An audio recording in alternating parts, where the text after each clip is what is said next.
में जाने कर जनी तंग हो अब से बदली लो तू पहिले के रंग हो मन तनी बात फोन कर जनी बेसी सुतेला भतार संगे सुतेला भतार संगे सब कुछ देखी सुतेला भतार संगे सब कुछ देखी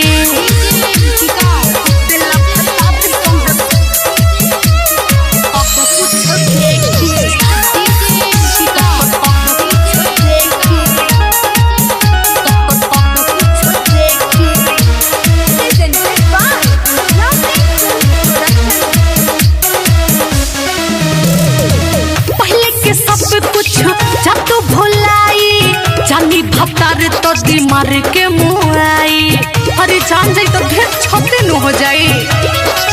पहले के सब कुछ जातू भुलाई जानी भतार तो दिमार के मुआई रातों दिन रहेला उ हम के नि रेखे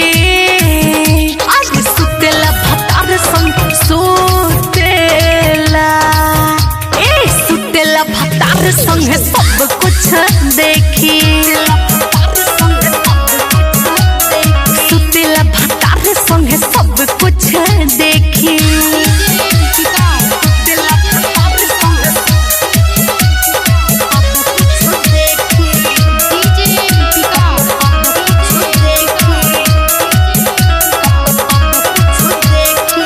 तोहरा से दूर होके हमरो बुझाला धर तू धीरे जनी करयो बोहाला तोहरा से दूरे होके हमरो बुझाला धर तू धीरे अब कर जनी हाला राइटर हरेंद्र मिलल बड़े देसे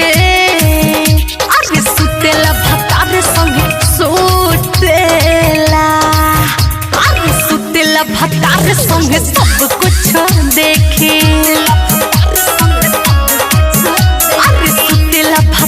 संगे सब कुछ देखी बानी ससुरा में जाने कर जनी तंग हो अब से बदल तनी पहिले के रंग हो मन तनी बात फोन कर जनी बेसी अरे सुतेला भतार संगे सुतेला भतार संगे सब कुछ देखी।